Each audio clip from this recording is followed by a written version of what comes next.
Welcome to video prime. మన మనసులో ఏదుంటే అది అప్పుడప్పుడు బయటకొచ్చేస్తుంది. మన ప్రయత్నం లేకుండానే.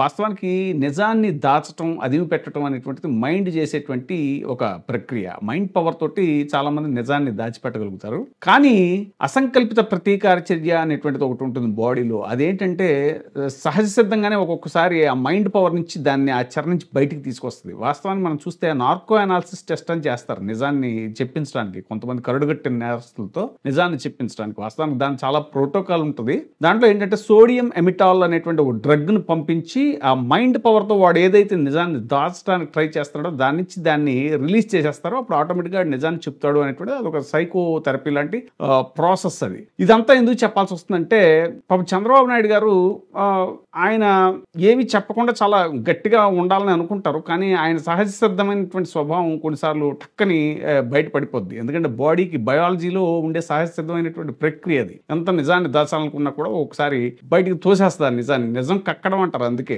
అంటే ఇట్స్ లైక్ వామిటింగ్ అనమాట. వామిటింగ్ మన కక్కుని ఎలా ఆపలేమో అలా నిజాన్ని కొన్నిసార్లు ఆపదు బాడీ. దానికి ఉన్న బయాలజీ సిస్టమ్ అది. మైండ్ పవర్ నుంచి అది బయటకు వచ్చేస్తుంది. చంద్రబాబు నాయుడు గారు పాపం తెలుసు మనకి. చంద్రబాబు నాయుడు గారికి రైతుల మీద ఉన్నటువంటిది మొసలి కన్నీరు, అది ప్రేమ అంతా కూడా కపట ప్రేమ అనేటువంటిది ఎప్పటి నుంచో చాలామంది అందరూ అనే మాటే. అది రాజశేఖర రెడ్డి గారు అయితే అప్పట్లో అనేవారు చాలాసార్లు. ఎందుకంటే ఈయన అన్న మాటే రైతులకి ఉచిత విద్యుత్ ఇస్తే కరెంటు తీగల మీద బట్టలు ఆరేసుకోవటం లాంటిది అని చెప్పేసి కూడా అన్నారు. ఇప్పుడు తాజాగా మళ్ళీ మరోసారి రైతుల మీద ఆయనకున్నది కపట ప్రేమ అనేటువంటిది ఆయనే చెప్పేసుకున్నారు పుసుక్కుని.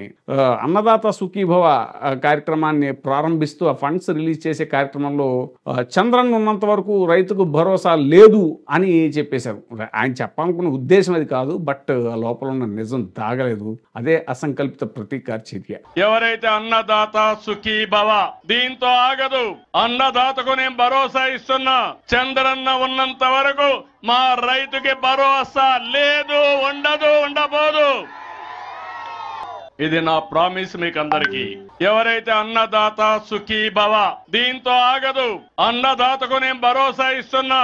చంద్రన్న ఉన్నంత వరకు మా రైతుకి భరోసా లేదు, ఉండదు, ఉండబోదు. ఇది నా ప్రామిస్ మీకు అందరికీ.